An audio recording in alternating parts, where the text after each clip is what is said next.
Bismillahirrahmanirrahim. Assalamualaikum warahmatullahi wabarakatuh. Waalaikumsalam warahmatullahi wabarakatuh.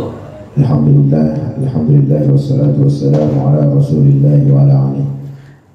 Allahumma salli wa sallim wa barik ala sayyidina wa habibina wa syafi'ina wa qurrati a'yunina wa maulana Muhammadin wa ala alihi wa sahbihi wa man tabi'ahum bi ihsanin ila yaumiddin. Subhanaka la ilma lana illa ma 'allamtana innaka antal 'alimul hakim. Rabbi shrah li sadri wa yassir li amri wahlul 'uqdatam min lisani yafqahu qawli. Amin ya rabbal alamin. Dikatakan bila qila lil 'alim 'izz la dhilla fihi la yudriku illa bidhillin la 'izza fihi. Penyair di sini mengatakan ilmu itu luhur, tiada hina padanya, namun ilmu tak bisa didapat kecuali dengan merasa hina. Ini dipahami. Ilmu itu luhur, nggak ada hinaan. Keluhuran ilmu itu pada posisi yang tinggi, luhur banget gitu, nggak ada hinaan. Tapi untuk mendapatkan ilmu nggak bisa kecuali merasakan diri kita hina. Amin. Jadi hinain dulu diri kita, karena kita lagi butuh. Hinakan ego kita, maksudnya nafsu kita. Kita jatuhin tawadhu dalam hal ini, merendah. Nah, bahasanya biar kagak kelihatan ekstrem hina itu, merendahlah kita kalau ingin betul-betul mendapatkan ilmu. Rendahin. Oh lagi ngaji nih, hadir di masjid kah, di khutbah kah, jangan ngerasa bisa, nggak ada manfaatnya itu yang terdengerin. Biar kata tuh kalimat sering banget didengerin, apalagi kalimat atau ilmunya baru. Jadi mangkok itu kagak bisa keisi kalau emang bolong. Piring itu nggak bisa buat wadah kalau piringnya pecah atau retak, bocor dia. Dengan apa? Dengan kesombongan tadi, dengan merasa tahu, dengan tidak adanya persiapan batin kita. Itu ya. Kenapa? Kita nggak menghinakan diri kita nggak merendahkan diri kita. Itu bisa didapat kalau kita menghinakan diri, merendahkan diri kita. Ya Allah, anal fakir bil ilm. Dan orang-orang alim coba lihat kalau ngomong gimana? Al fakir, ya kan? Al fakir bil maqam, al fakir bil ilm. Dia menghinakan dirinya. Dan bahkan ketika semakin dia menghinakan dirinya dengan kerendahan itu, artinya ilmunya makin kelihatan, ilmunya makin mencuat, manfaatnya makin terasa dalam jiwa kita. Karena kita nggak pernah tahu bagaimana dia merendahkan di hadapan Allah, di hadapan umat. Nauzubillah min dzalik. Makanya kalau kita merasa tinggi, nauzubillah min dzalik, jangan sampai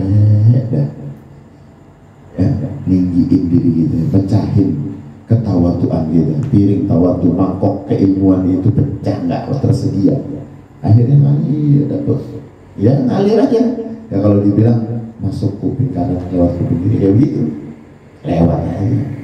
Nauzubillah, bahkan yang ada malah menyalahkan, menghina, menghardik, batinnya tidak hadir. Nauzubillah. Ini peringatan, karena kita masih manusia, nggak ada yang bisa membatasi hidayahnya Allah. Nggak ada juga ketika Allah ingin menghinakan jiwanya juga, nggak ada yang bisa. Dikata apa aja emang Allah udah pengen dia jelek, biar kata hadir di majlis, biar kata di depannya Habib mulu. Kalau emang Allah nggak pengen dia baik, nggak dibuka pintu ketawaduannya. Ini kan salah satu. Man yahdihillah fala mudilla lahu wa man yudlil fala hadiyalah. Kalau emang Allah kasih pengen nih dapetin petunjuk, nggak ada segala sesuatu yang dapat mencelakakan dia. Tapi kalau Allah udah pengen nyelakain dia, mau apapun caranya, hidayah apapun, petunjuk apapun, nggak bakal bisa masuk. Rumahnya di samping masjid kayak, kenal ustadz banyak kayak, kenal habib banyak kayak, kita minta sama Allah untuk dihindarkan perasaan itu kecil, adanya di hati. Kalau udah sampai keluar, kalau udah sampai mencuat, itu bukan di hati lagi, bukan, itu dipamerin namanya. Hanya kita minta perlindungan sama Allah. Nauzubillah min dzalik. Ya Allah, lindungi aku dari hal-hal yang sedemikian. Nah, di sini para ulama sering mengingatkan kita, sering di tengah beliau lagi bersedih, menjatuhkan dirinya, menghinakan dirinya, kami bukan apa-apa di hadapan Allah. Jangan terlalu. Kadang-kadang begitu. Lalu ketika ulama yang kita muliakan, kita hormati, kita ta'zimi akan keilmuannya, mentawadukkan dirinya di hadapan Allah, bahkan keluar juga di hadapan umat, kita bagaimana? Kita dalam posisi apa? Gimana mau nyerap ilmu kalau nggak mau belajar dari bagaimana menatah hati? Ini nasihat beliau, ya. Ilmu itu luhur, tiada hina padanya, namun ilmu tidak bisa didapat kecuali dengan menghinakan sang pengingin tadi. Kalau kita pengen dapat, hinain aja diri kita. Karena kita ini aslinya juga dikasih sama Allah. Nabi Adam dulu, wa 'allama Adam al-asma. Nabi Adam diajari sama Allah langsung. Ya, ilmunya, bahasanya, tutur katanya, bagaimana bisa berinteraksi di langit dan di bumi, itu karena diajari. Makanya, tapi tetap Nabi Adam merendahkan dirinya, nggak sok-sokan. Padahal udah di surga udah lama. Gitu. Nah, di sini kita ambil pelajaran. Lalu juga dikatakan oleh penyair, wa qailul qail arolaka nafsa tashtahi an tu'izzaha falasta tanalu 'izza hatta tudillaha. Aku tahu kamu bernafsu ingin menjadi orang mulia, namun kamu tak akan pernah memperoleh kemuliaan selama kamu tidak menghinakan diri sendiri. Coba itu. Kita ini semua pengen jadi mulia, pengen kan? Pengen mulia, pengen punya makom sendiri di keluarga kita, pengen di teman-teman kita, pengen, kita semua pengen, masing-masing punya, pengen cita-cita ingin mulia. Tapi siapa yang ingin memperoleh kemuliaan itu? Kecuali orang-orang yang betul-betul udah siap menghinakan dirinya. Makanya kita tawadhu. Jangan Pak, jangan kasih Pak. Jangan beli motor, makin gergetan tuh bosnya. Dan itu salah satu contohnya ya. Kalau kita ingin dimuliakan orang, rendahkan diri kita. Kalau ingin dimuliakan, kalau ingin dianggap, maka kita anggap hina dulu diri kita. Maka dia akan mau mengejar, buru Pak. Kemarin nolak motor, ntar nolak mobil, ini lagi nolak calon. Coba itu. Jadi kita posisikan. Enggak, ini pelajaran, ini aktual yang langsung kita bisa tahu, kita bisa rasakan.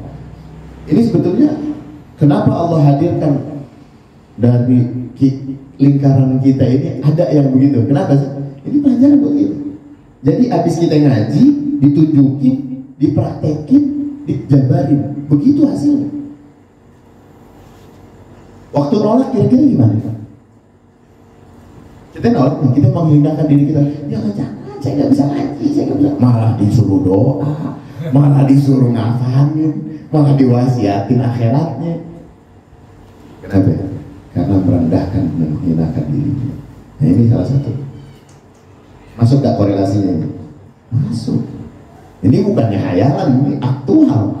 Ketika kitab yang kita bahas membuka ruang ini, ada di sekitaran kita yang udah meraktekin dan di mata kepala kita sendiri kita lihat.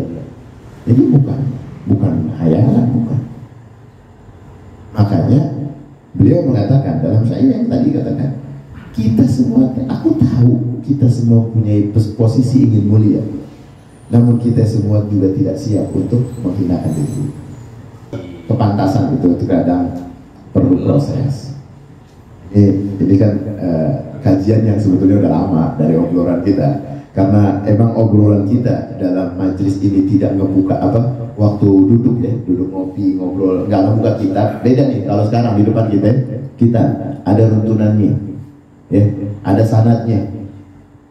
Ketika itu terjadi, ya, maka obrolan kita yang di hari-hari santai kita sekarang Allah buka melalui kajian-kajian ilmu yang berlandaskan kitab, berlandaskan sanad. Ya, estafet tongkatnya dari kemuliaan-kemuliaan para salafus saleh turun begitu. Makanya deketin orang-orang baik. Karena apa? Ketularan baik. Alhamdulillah, barakallah. Semoga Allah kasih keberkahan dari kita. Mudah-mudahan Allah berikan keselamatan jiwa, raga, batinnya. Mudah-mudahan kita selalu dibimbing oleh Allah Subhanahu wa Ta'ala. Pembahasan ta'lim selesai. Mudah-mudahan ada manfaatnya. Wassalamualaikum warahmatullahi wabarakatuh.